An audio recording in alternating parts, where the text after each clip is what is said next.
Chef Aviyah, welcome. I never knew TV right here in Ghana, special edition.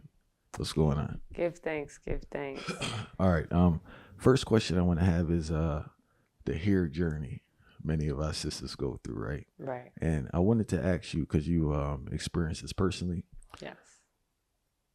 And I've witnessed this personally too, so I do have a compassion and empathy for it that I didn't have before. Right. Why is it so hard for Black women to wear their natural hair? Well, first and foremost, we have to think about, being enslaved, right?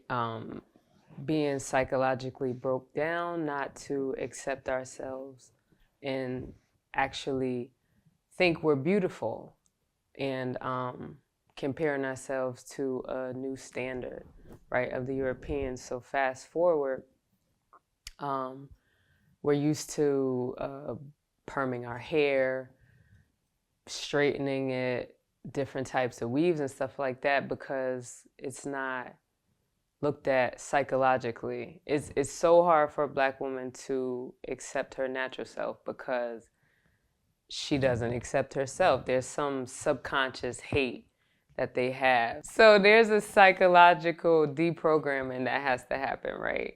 And most Black women don't go through that, strip themselves and actually face themselves with themselves. And that is a hard thing to do. That's a hard thing to do. And what was your process like in regards to first embracing and loving your natural self and seeing the beauty within yourself? Because that's what I've learned the older I get and the more that I learn about people, and especially women, is that men may find them attractive, but they themselves don't find themselves attractive. So my process.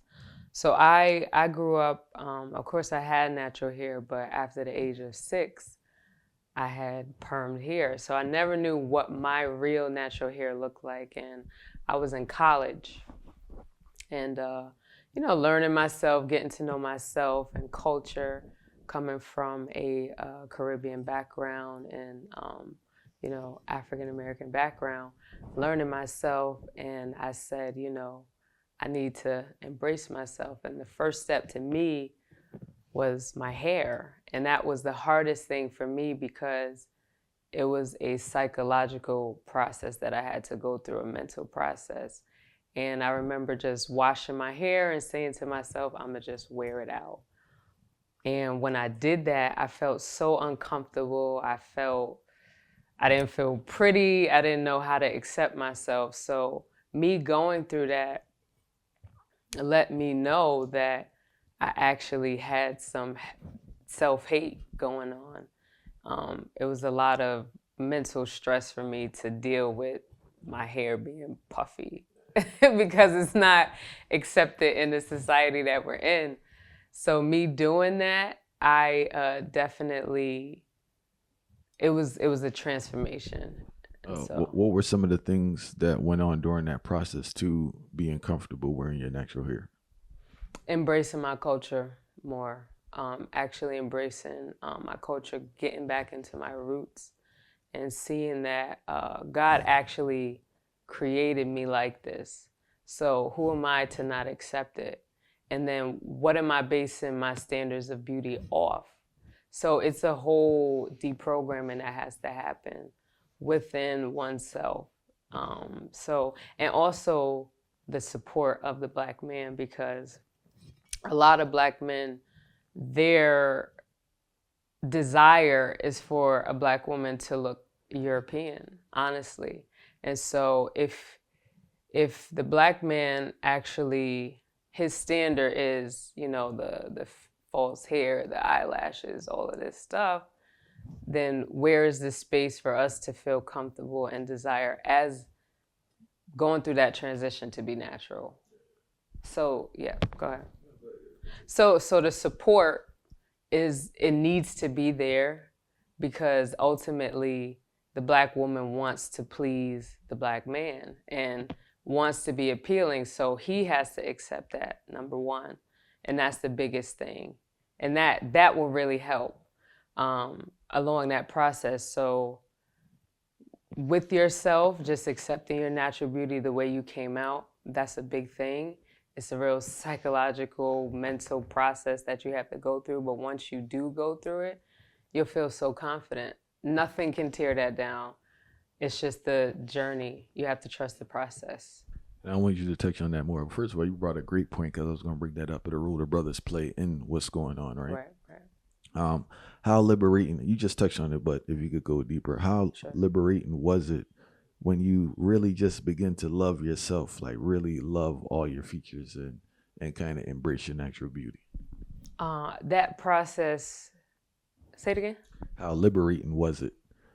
Okay, so how liberate it was a breakthrough. I felt like shackles were broken off of me when I actually did go through that process and actually feeling confident in my features and just accepting myself as I am. And it's so freeing within yourself.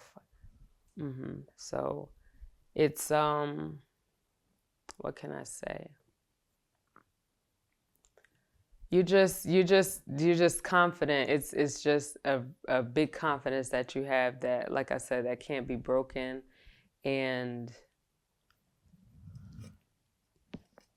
yeah, that's what I have to say on that, pretty much. You're asking me about the process of it. It's more the liberating the feeling that you had, like after, like in the sense that you did mention the shackles off, but Yeah. did that confidence you receive trickle down into other parts of your life? Oh, absolutely. So it trickled down into the way I ate, the way I spoke, the things that I did, especially in my health journey with cleansing more and things like that. Eating better. So eating better helped my hair to grow. That's another part that is important. The way we consume is so important in impacting the way our hair grows. So a lot of women will say, "Oh, well, it's easy for you to say that because you have long hair," but they don't understand the process that I went through. My hair fell out. It was curly one side, it was nappy the other side. I had a bald spot. It was short. So I went through that process so I could talk about it in depth and that journey and transformation of freeing myself.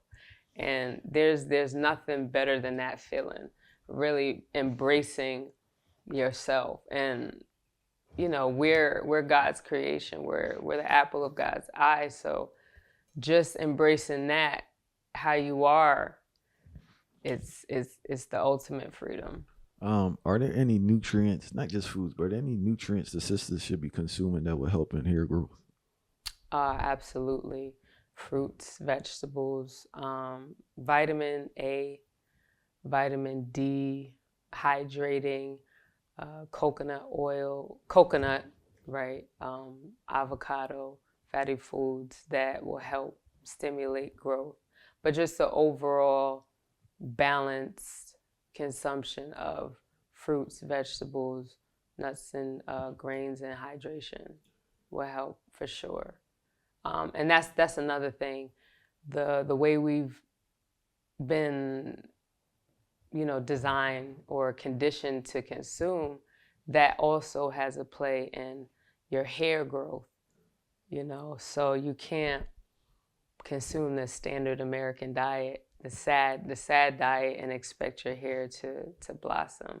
So with the transformation, going through your cocoon phase, I call it, from a caterpillar to a butterfly, it's not just about your hair, it's about your whole livity, really. You have to change the way you eat, the way you speak, the people you hang around, because if the people you hang around are not supporting and serving that transformational phase of acceptance, then you have to let it go. So it's a whole process, holistically approach to doing that. So at that time, I wasn't just, eating a sad diet and like, yeah, I have to embrace myself. It was a whole transformation going on with my environment, the people that I hang with, the things that I did, the meditation that I had. So it was just a whole transformation for me to accept. So I had to go through a stripping process of everything. And knowing in that stripping process, whatever is lost or done away with, I have to accept that. And whatever is on the other side, I have to just trust that process. So it's a unknown knowingness, because on the other side, I know it's going to be rewarding. I just have to get there. All right, so we were talking about the impact of a father in a woman's life. So the father has such a important role, especially in a young girl's life, because that's the first man she sees, right? And so that's what she's gonna look for in a man, what her father is. So imagine not having a father. You don't know what to look for. You don't have a standard to go by. So that's, oh, go ahead. I just gotta add this in. Good father. Good father. I want to make clear. We gotta add that. Yeah, we do. Good father, upright father, man, not a male, right? There's a difference, actual man. And not having that standard as a young girl, it's very chaotic. And, you know, a lot of times, a lot of people talk about, oh, women are whore, they this, they that, they that. It's because they don't have a father. You know, we have to not point the finger on both sides and just say, okay, what's the problem? What's the root problem? And it's no father. The responsibility and accountability is not there. So it's like, you wonder why a woman may be whorish, or why she may stick with a man that's a male that might be abusive, not just physically, but mentally, is because she never grew up with a standard. So she doesn't know what to look for and what that is. So a father is that first man in her life. And it's very important for Black men to try to make it work with the woman and being and there. the woman to make it work with the man. There's too much blocked doors out there. It is. Women are, and that's another thing. So this is the balance with that. I'm not pointing the finger. Women have to learn how to make it work as well with the man. You know, a man is not defined by his financial status. You know, a man represents all those things. He, like I said, he represents God. He represents the head of the house, the structure, the guidance, the leadership. You know, that's what he represents. And so you have to see that. And women aren't willing to struggle with men anymore. You know, look at women like Betty Shabazz, that was with Malcolm X, and all of these great leaders. They were struggling. People were calling their house and threatening to kill them, but they stuck by their man. That takes integrity. That takes humility, selflessness. That's a better word. It takes a lot of selflessness. And I think a lot of women don't want to go through that. They want, like in Jamaica, we say ready done. They want a man that's 6 figures, but you a couple change woman. You know what I'm saying? Like, make it make sense. Like we've lost that that unity with each other, no matter what. You know. And you know, there's another. Listening to you speak, I was thinking about this. Like, it kind of reflects the mantra we're in as a society of avoiding obstacles. Yeah. You know what I'm saying? So if you're a person who avoids obstacles in your personal life, you avoid all obstacles and challenges in your relationships. Now, I'm not saying that you should stay in an abusive relationship that has no hope. I want to be clear about that. But there are going to be obstacles and challenges there. And because you in your personal life don't have that resilience, right? You haven't had experience or practice having resilience in relationships. Absolutely. Because everything has its ups and downs and spin arounds, you know, and people go through certain cycles. Right. And will you endure and support? Because we go through our own personal cycle, so someone else can't go through a cycle, you know? Right. And it's about accepting both polarities, you know, and endurance. People don't have that anymore. It's about self-gratification. If it's not perfect, they're picky. They don't, I don't know what's going on today. They don't want to, you might have an argument, and nowadays you have an argument, the relationship is done. It's like, over with. It's like, wait, what? It's like, you're gonna have trouble in the flesh, right?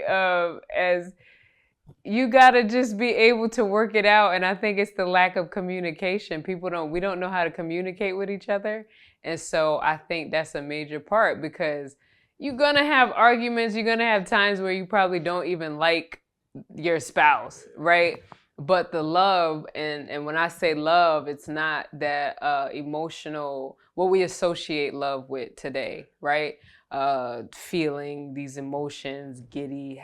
Love is principle. Love is care. Like, you have to genuinely care about somebody, even if you don't like them at the moment, right? It's not about it's about that love. Do you still care about this person? Do you still want to take care of this person, or make sure this get done? And you made a very important point, right? Because you said communication and that care.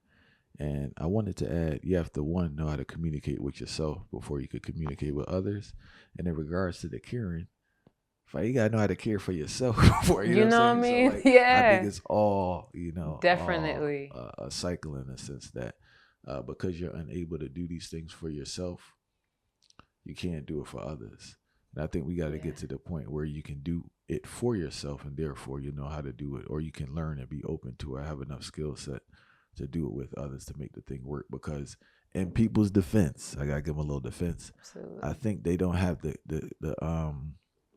the skill set to maintain long-term relationships. Absolutely. Healthy long-term relationships. Right. Some people have long-term relationships that are very dysfunctional and detrimental to them. Right. And it doesn't need much maintenance. It's just there, and they just work with the program. Right. But when it comes to sustaining a healthy, nurturing, respectful relationships with another human being, that is a skill set that most people haven't learned yet. Right. It's and I think it's because they don't have any guideline to go by, and there's many guidelines to go by.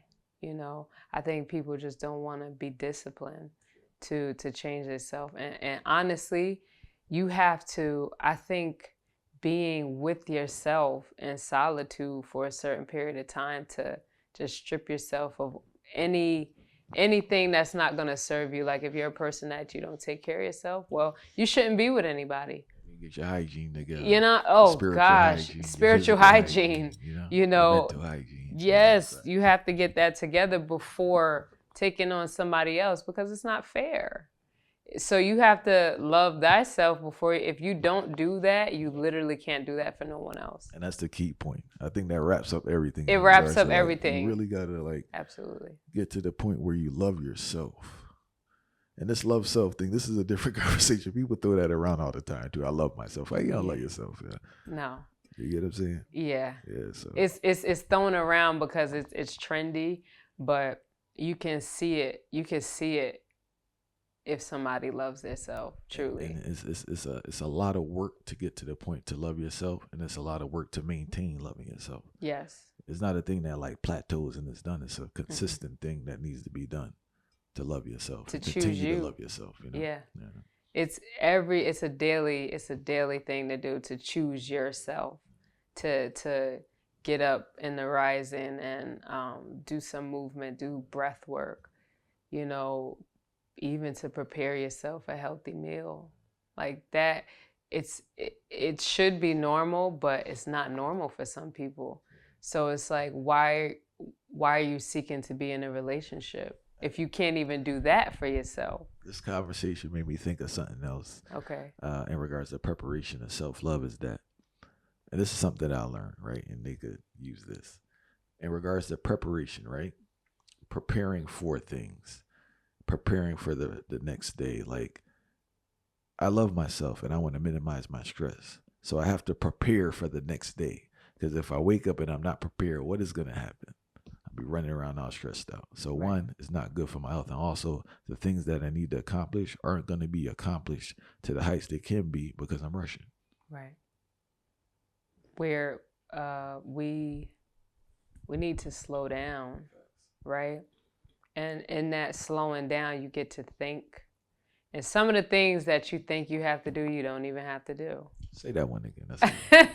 Some of the things that you think you have to do, you don't even need to do. And I think journaling is really good to just map out what you have to do. Don't try to overload yourself, and make time for yourself to be away from every distraction, the phone, the computer, Instagram, scrolling.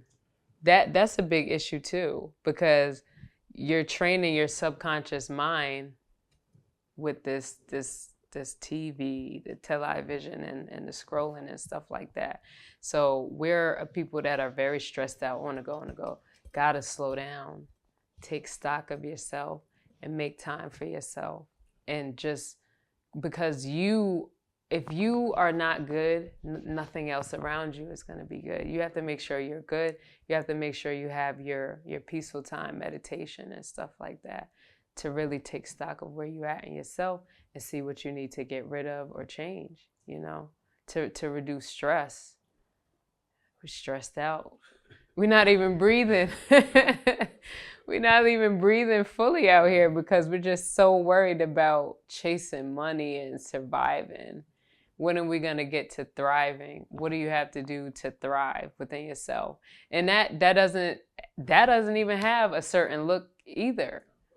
It's just thriving. Thriving is having peace within yourself, having a sound mind, not overly stressed. You taking care of yourself. I feel healthy. I feel good within myself. When we interviewed Sister Shahrazad Ali, she said something. I don't know if people really took it in what she said, but she said, it's not about the money, it's the peace. The peace is the greatest. That's the greatest achievement. Peace. Okay. Peace. You get what I'm saying? Peace. Peace for me is groundation. Peace is fundamental. It's a fundamental thing. To me, it's something that's so fundamental that you need to actually move a particular way in life, to think a particular way, to manifest. I think it's a fundamental tool, peace. I don't think it's something to achieve. I think it's something to have as a base to spring out of. And I think even that, a lot of people aren't peaceful within themselves. It goes back to not being able to even be still within yourself. Sit with yourself and just do nothing. If you try to sit down, most people, I remember when I first tried to just sit and meditate, I was like, wow, my mind is so busy. Yeah, facts. I was like, wow, I can't not think of nothing. That's crazy. So it really made me think wow, my mind is just going like how you go on the TV and you press scan, it's just scanning randomly. I had to be like, okay, wait, I'm doing too much. I got to cut out so much stuff. I don't want my mind to be like that, because that creates being compulsive. So I had to really say, okay, how do I meditate? So I had to, again, that subconscious mind, deprogram it and just learn how to be still and reconnect with my breath. That's very important. We're like half breathing in the day. Nobody sits down to diaphragmic breathe, because that's, as simple as it is, that's healing. It's a game changer. That could heal you in so many ways. Your breath, the breath of life that's given to everyone, that can heal you. So I would say learn how to breathe,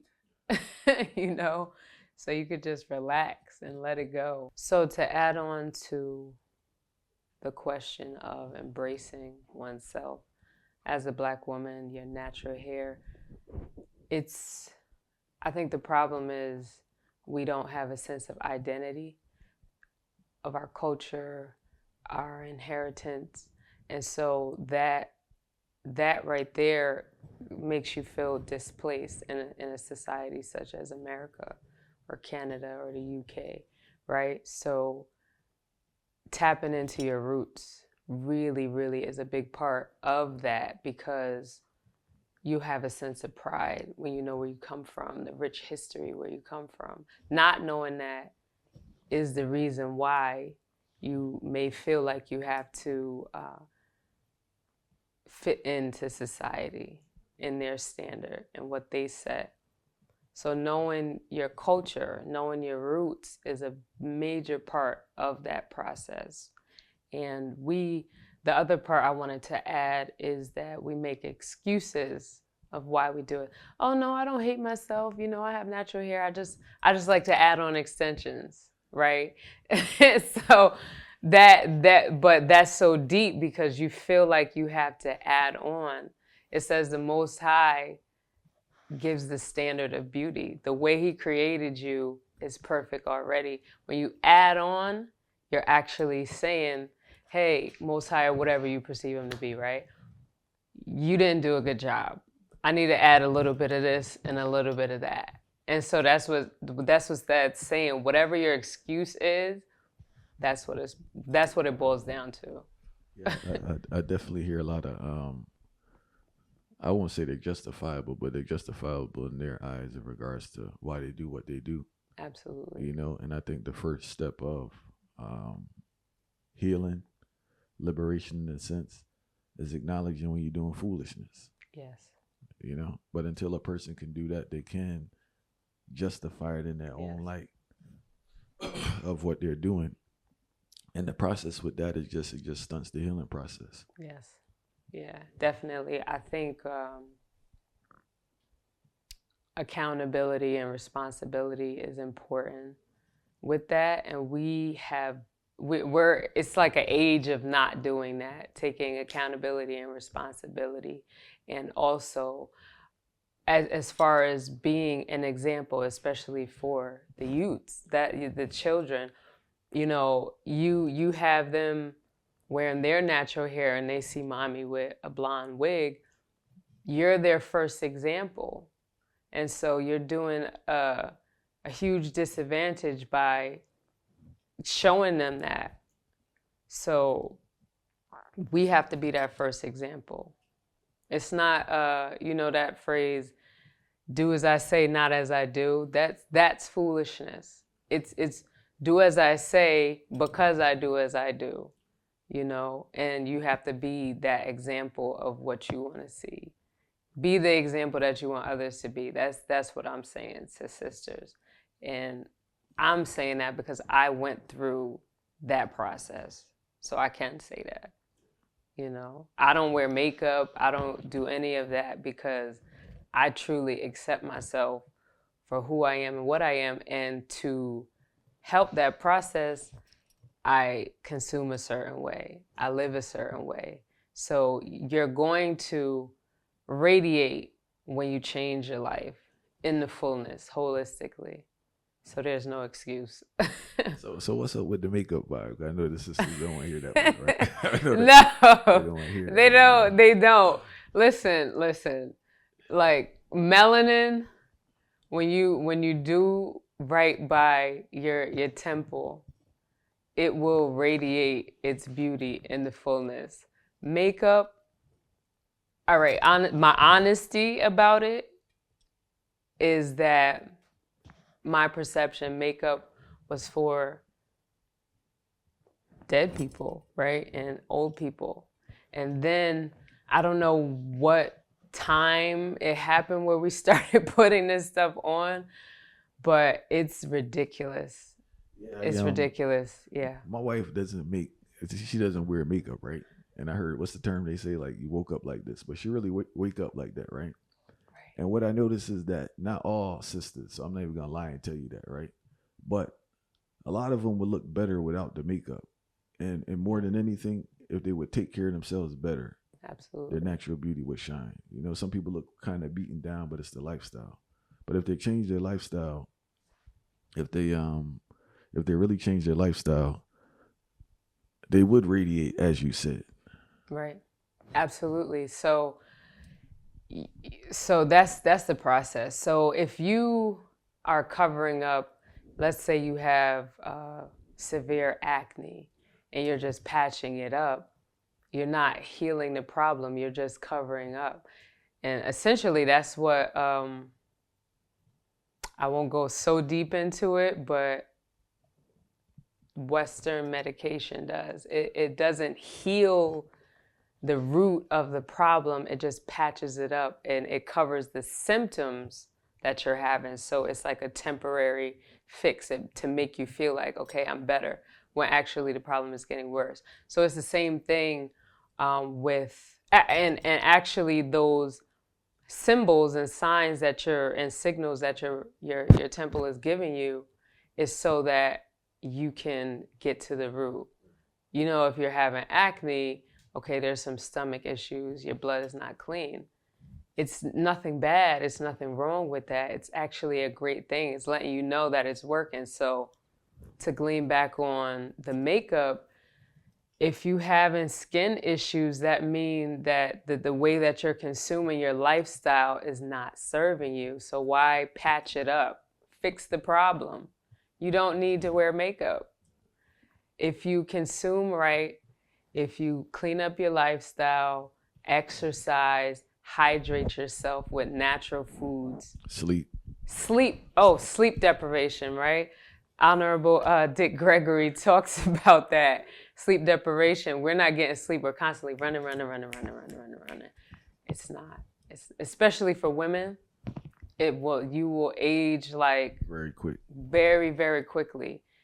And so sleep, hydration, good consumption, meditation, things like that, slowing down. Staying out of people's business.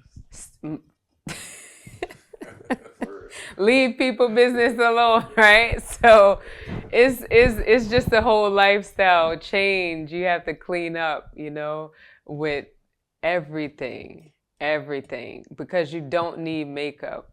You don't need makeup. It's a quick fix. And actually makeup, a lot of these makeups are skin damaging. And high-end makeup is made with some of the most crazy ingredients. And once you look into that, it's like, you want to put that on your face? Your skin is your biggest organ.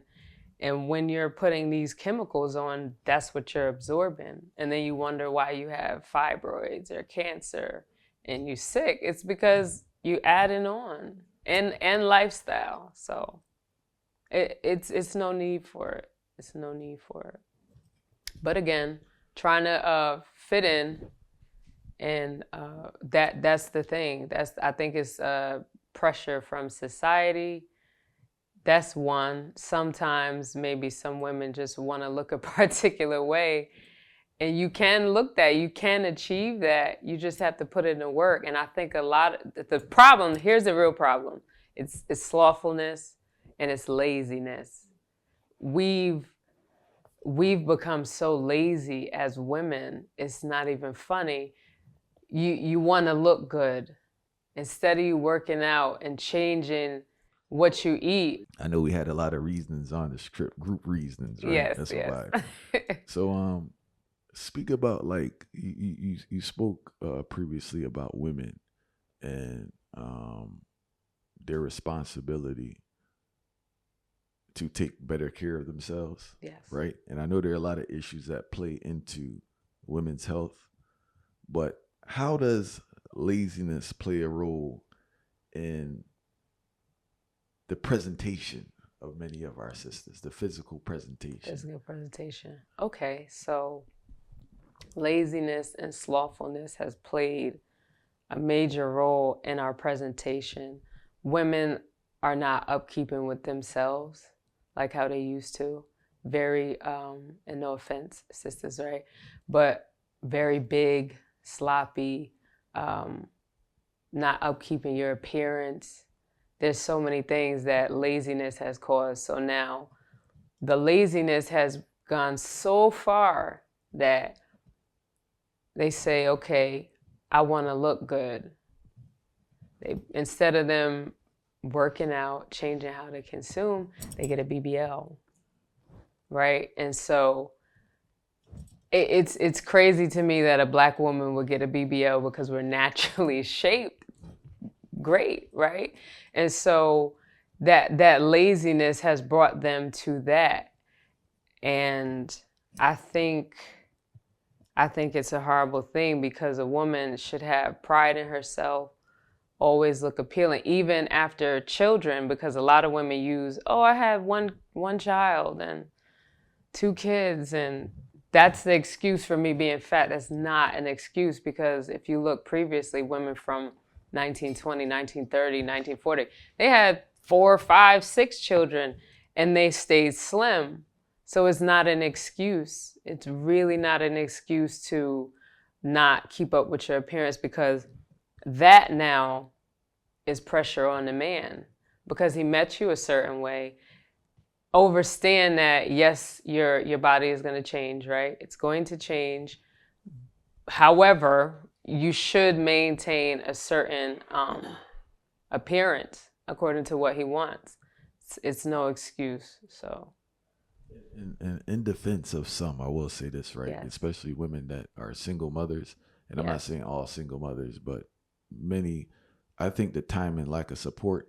Well, we have to identify single mothers, because that's a tricky term. But say a person who doesn't have a support system, like somewhere to drop the kids off, I don't see when they can work out. That's true. You get what I'm saying? Like they're in another jam. That's why I wanted to be clear in regards to the term single mothers, because you may be living by yourself, but you have a great support system where you can get time to yourself. Absolutely. You know, another thing is too, man, like we need to do better as parents, as adults with the kids, like teaching them how to cook and give them that example. Because what I've learned about this working out thing, obviously it has to be a part of your lifestyle, but you have to learn it and grow with your body. You know, if you start working out at 25, 30 and you get that first soreness, I can see how you just want to, you know what I'm saying? Just you stop. Leave and don't come back. So we really need to, this generation as parents, we need to work out. We need to see our children work out, because I just like my pops worked out and my pop's still slim. He didn't have to tell me, and I just saw it. You know what I'm saying? And my wife, she works out, but her mother worked out and her father works out. Right. So it's just like, that's the example. My daughter sees us working out. So like we need to set that example so the kids can see, because this workout thing is not a fad. It takes you a long time to really learn what's best for your body and how you react to stuff. Absolutely. So the earlier you start, the better you start, you know? Not making excuses for anyone, but I just had to put that in there for people watching, because they like commenting foolishness. You know? Absolutely. So I can relate to that on a personal level, because I grew up with a single mother, and just to see the stress on her having to play 2 roles. It's a lot of women are dealing with depression, nerve issues. So I get it. I definitely get it. And that makes it it's a bigger issue within an issue, because we don't know the situation of why the woman is single, right? There's so many reasons. Man walks out for whatever reason, and so that puts stress. So it's to find that balance, even in that situation, resilience to upkeep with yourself. There's not just one way of working out, because we can gracefully exercise and move. It's about movement, really. We think working out is just one way, lifting weights. No. You just walk consistently. You know? Yeah. Our four mothers here in Africa, right? We're in Ghana. They're rising up early. Some of them, go fetch water. They're cooking and things like that. So their daily movement keeps them in shape. So they don't necessarily have to you don't have to go to a gym to be in shape. Let's say you're a single mother and you have 2 children. You could do something in your house. You could dance. You could stretch. It's just about consistency. Moving the body. Just movement. It's just about movement, especially for women, just being consistent. But you don't have to get a BBL. You don't have to spending that money it just shows the, what's the word? It just shows the compulsion. Just to do something and not really counting the cost of what that will do after the effects, cause and effect, and what it will do. So. And they don't quantify the mental and spiritual costs with these things, because you're not gonna feel better about yourself. Right? No, because no matter what your body looks like, that mental state is the most important. So the purpose of mentally and spiritually freeing yourself is so that you are confident within yourself no matter what. So when your mind is sound and balanced, you're going to do the right thing by yourself and not take shortcuts. And it takes awareness and realizing that, like, the way I think is not really balanced. Okay, what do I have to do to change that? And it's literally going through that process. If you're a person who, is drinking, smoking, running, that lifestyle will catch up with you. So it won't work. So you have to come to that realization, like, what's my mindset like? Let me slow down and think and change. It's about change, so yeah. All right, I want to talk about another topic, right? I had this reason, my brother, Dr. Hines, and he has a term that everyone necessarily doesn't need a father, but they need fathering. And we spoke about the context when people say so much like, I didn't grow up with my father, I'm good, from both males and females. And I just think that, one, they say they're good because they didn't have the experience of the father. And also it's just a coping mechanism that they use for what they're dealing with. Since you grew up in a single family home, do you think everyone is impacted if the father is missing, or it's only some people who are impacted negatively when the father is missing? I know everyone is impacted because the father represents leadership, guidance, protection, security. He's God in the house. And without that structure, that leadership, that order, it's chaos. It's chaos. And so me growing up with a single mother, I desired that. I used to say, like, I want my dad, my dad got deported, right? But whatever the situation was, I desired that. And I seen the effect that it had on me not having that. What were those effects? Not knowing how to deal with a man, not knowing how to, just deal with a man. Because for a girl child, her first love as far as the masculine is her father. So not having that, I didn't have that structure. I didn't have that security. And I think that played a role. And so wanting that, not having that, definitely, I had to learn as I got older how to deal with a man, how to respect, how to not talk too much. All of these different things, having to learn on my journey, rather than if I did have a father, definitely would have played a major role in my life as far as dealing with men, definitely. And so you mentioned something called structure, right? And yes. But all right, so I hear females say this all the time. They want structure in regards to females that didn't grow up around with a man, or with a strong man, that is, right? When you get the structure, is it intimidating or is it scary? Because they say they want the structure, but when they get the structure now, it seems like it almost like scares them that they're getting the structure.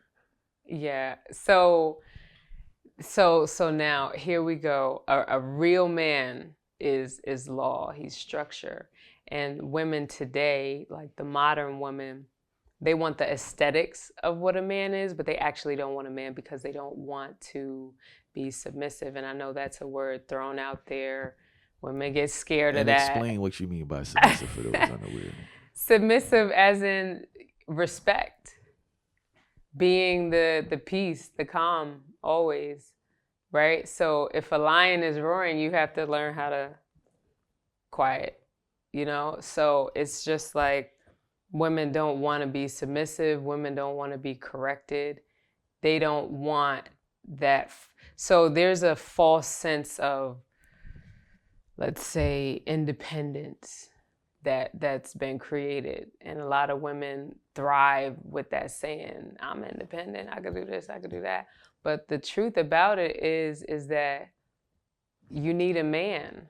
And we have to come to that realization. We're the only nation of women that say they don't need a man. And you have all these other nations, those women aren't saying that because they know the greatness and the importance of a man being around, not just financially, but for beyond that. It's beyond finances. It's for the structure. It's for the balance. I'm glad you said. I want to add one thing too for people listening to, for the women. In the context of this conversation, you can still be ambitious, and you can still have your career, do whatever, and still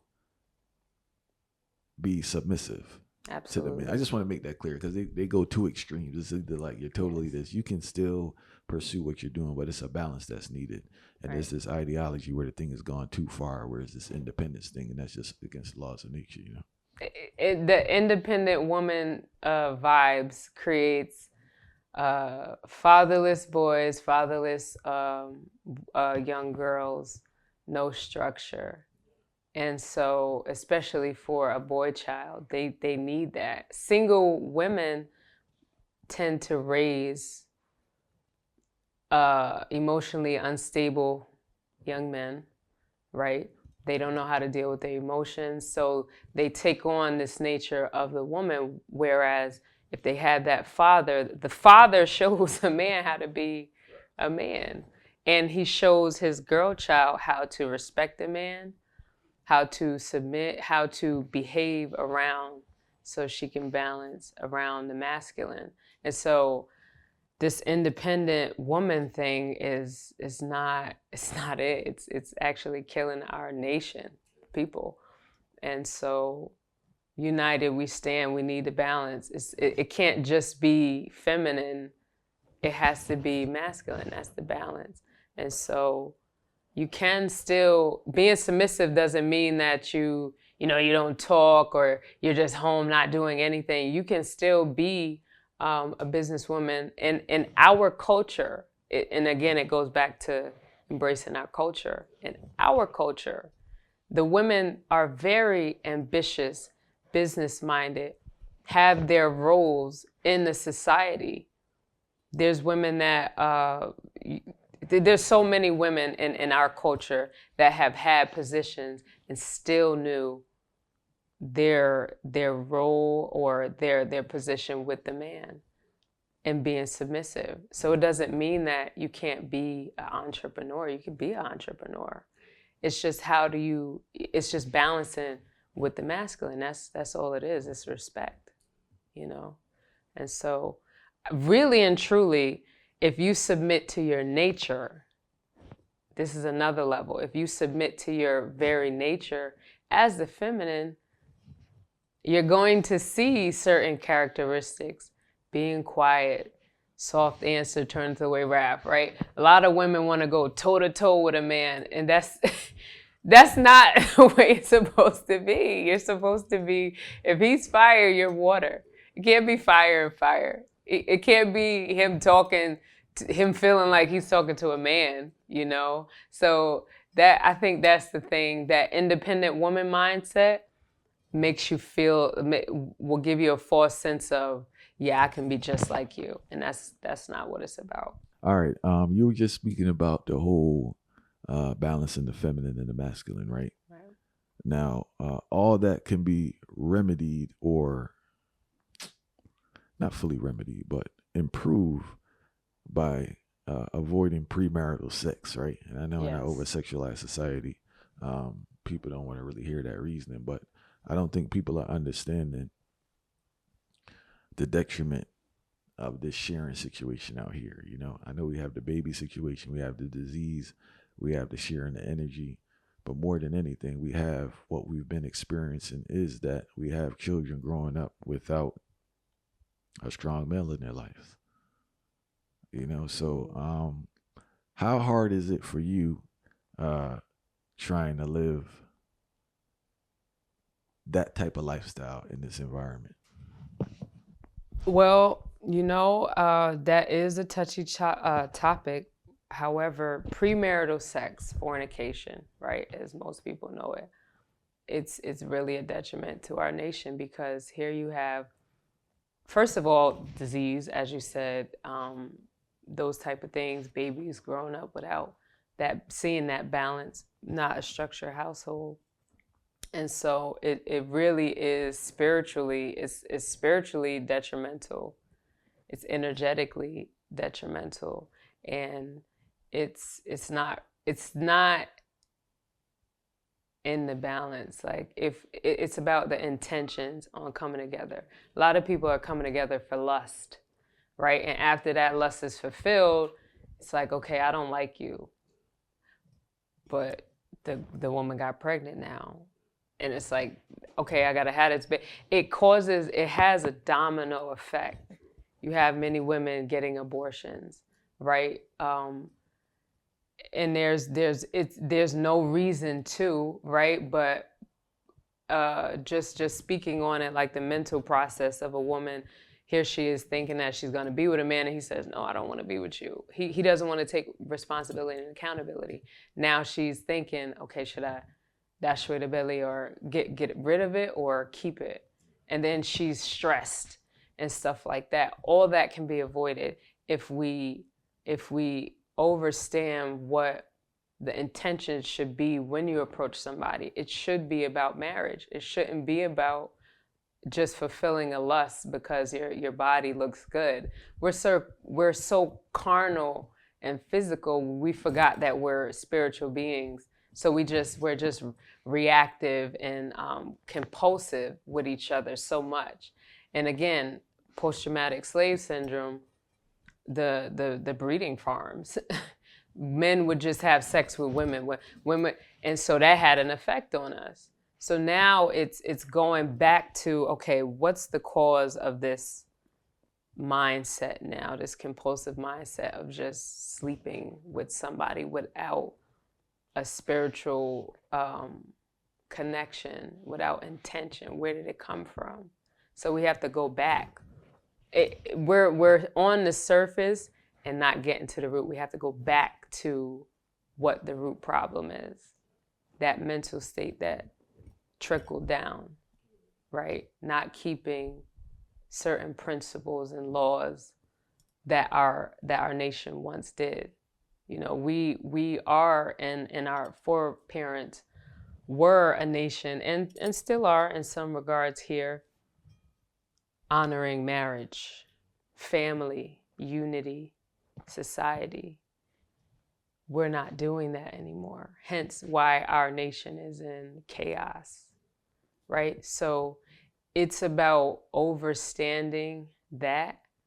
So for me, at first it was hard, but after a time, it's like, okay, I have to respect myself as a woman, and my intentions is not to fulfill a lust, but it's actually to get a man that, or receive a man that I want to follow.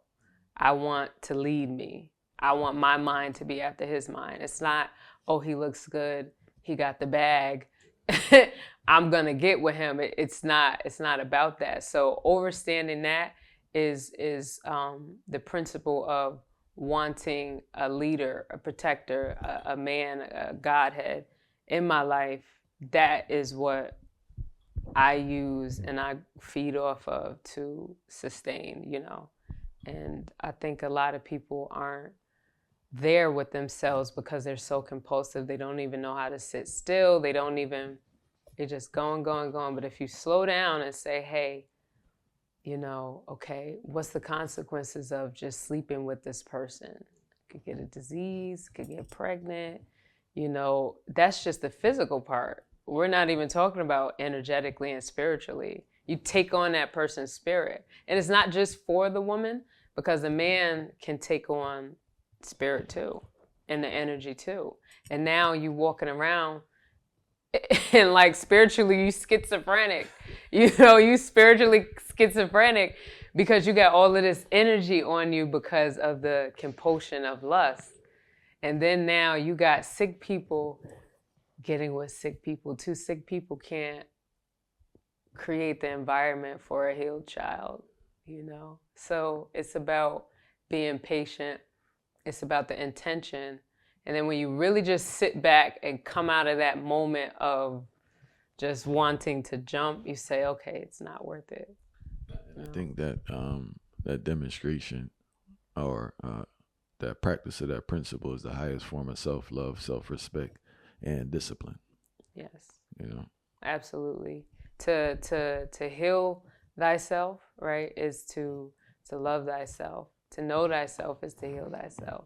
So if you're not pure in the sense of virgin, both man and woman, you have to take stock.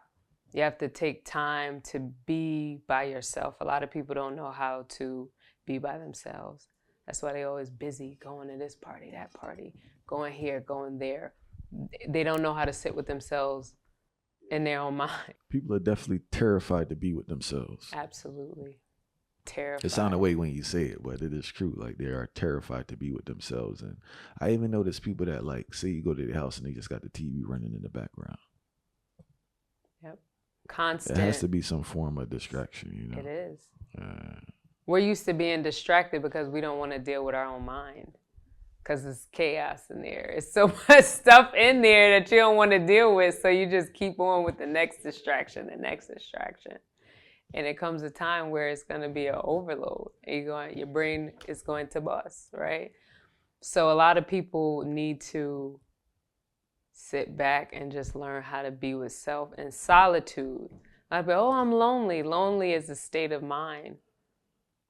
It's an illusion. Solitude is a choice to be with yourself, to meditate, to take stock of your thoughts, because your thoughts become your reality. And that's the only time you find yourself, when you're with yourself, you know? That's it. That's the vibe. That's when you're with yourself, literally, that is your time to self-examine. Self-examination. And see what's going on.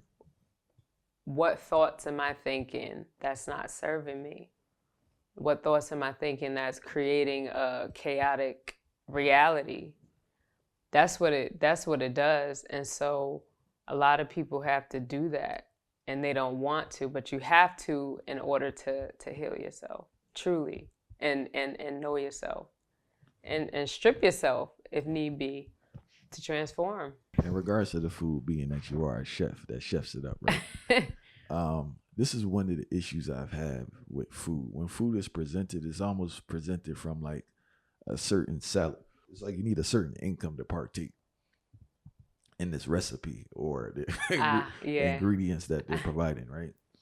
What are some realistic things that people who, may be struggling financially can consistently consume, or meals they can prepare that fit their budget, where you don't have to get this expensive ingredient you may just only use for that one recipe? You know? Right. So realistically, in regards to,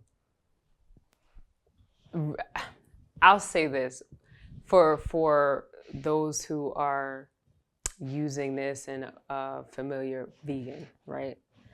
So a lot of people think that lifestyle is expensive and things like that. When you talk about gourmet raw food or gourmet vegan food, however, it's not expensive to actually live just plant foods. With plant foods, you can be vegan or just eat plant foods and stay within your budget, eating whole foods, whole plant foods, and creating from there fruits, vegetables, nuts, and grains.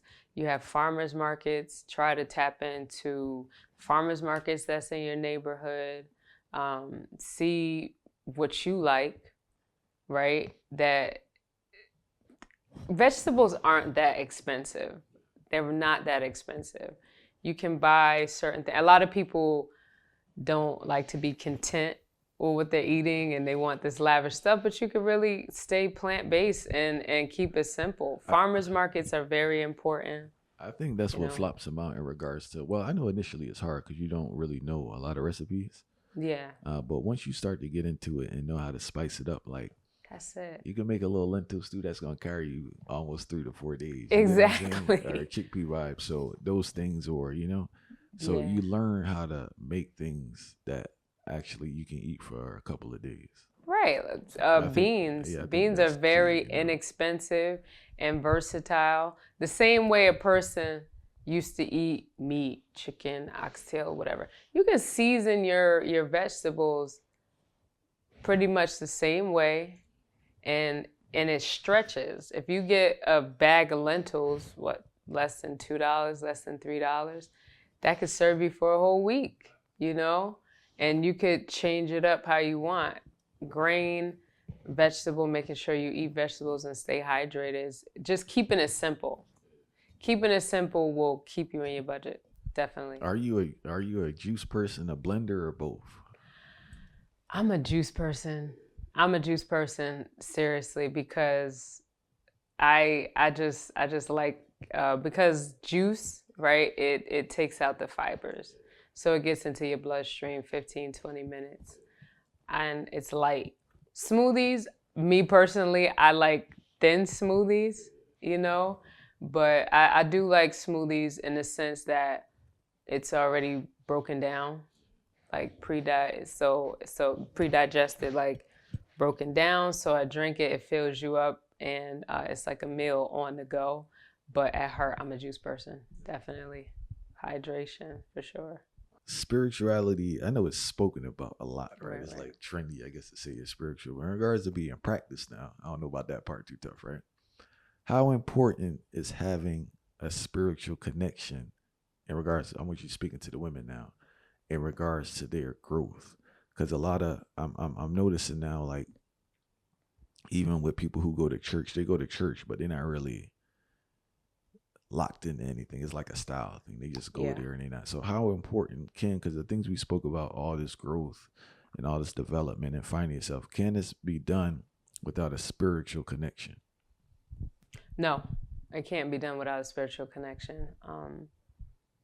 Spiritual, it has to be spiritual. It has to be a discipline. Whatever that discipline is, it's about following those principles. It's one thing to read whatever you're going to read, but it's another thing to apply. So I'm glad you said that. Right. So you have to apply whatever principles that will get you disciplined, because disciplining oneself is freedom. It's change, and you can't do anything without spirituality. We're spiritual beings, you know. We're a spiritual commune beings. So to be commune and community with each other, whatever community you choose, you know, that doesn't take away from being spiritual, but really spirituality is about application of principles to unlock that. Yeah, you know? I'm glad you said that too, because Right. it seems like spirituality is trending in certain circles, right? But Yeah. you made the point. I was waiting for you to say that too. Is that like the application? Because even this reading vibe, everybody reading things, but like it's good to read and it's good to quote, but we need the application and the principle being executed in your daily life consistently. Yeah. I think that's the whole point. That is the whole point. Reading to have knowledge, right? It says to have knowledge. But with all that knowledge, get understanding, and then you have access to wisdom, right? So you could be reading this, reading that, but you don't have no understanding of it. The understanding is okay, I gotta change this, change that, apply. That's how you get access to wisdom, you know? So if you're just reading, that doesn't do nothing without application. Words without works is dead. You know, that definitely applies. So I think I know that when you apply principles to your life, that gives you access to spiritual freedom. You know, it is very trendy. Everybody's saying, "Oh yeah, I'm spiritual this and this is that." If you're not holding a discipline, then how are you spiritual? because of what you're expressing or reading. It's a livity, you know. You know, it's it makes me think about like learning something in school, like a theory, but you're not applying it, and you need that real life experience. You know, it's the same thing. You know, like what good is reading without applying and experiencing. Experience is the best teacher in life. Whatever walk you're in, experiencing in that fullness, whatever path that you choose or that chooses you, definitely sticking to it to see what result it gives you is beneficial by actually applying that discipline to see how it changes you. But if you're just doing it for a trend, then you're actually stagnant and you're wasting time. Wasting time. Why waste your time? If you're going to say you're this or be in this, be that. And people will respect that no matter what. They can say whatever they want to say. However, if you're sticking by it in your action, people have to respect that, whatever that is. You brought up a great point, man, and I learned this in life is that the talking thing don't work. People respect consistency and discipline. They just respect that consistency. You know, like, I'm not talking about liking you. I'm talking about respecting you. Yeah, they may disagree with what you're doing, but they respect consistency because consistency is a rare thing. And they admire that when they see it in others, you know? Right, consistency. And you touched a great point too. It's about consistency. If somebody sees you, even though they may not personally agree, but it's the principle of it, like that person is consistent, they're disciplined, they're in whatever path they're in, and their actions show that. I respect that. It's not about likes. It's not about likes. Like, this generation is, like. There's dopamine and all of that. Like. If nobody likes my page, they want to be validated by others. And it's not about that. It's about taking your path and whatever that is and whatever stage you're at and embracing it into the fullness without caring about what other people think to validate yourself. It's about self-validating, really.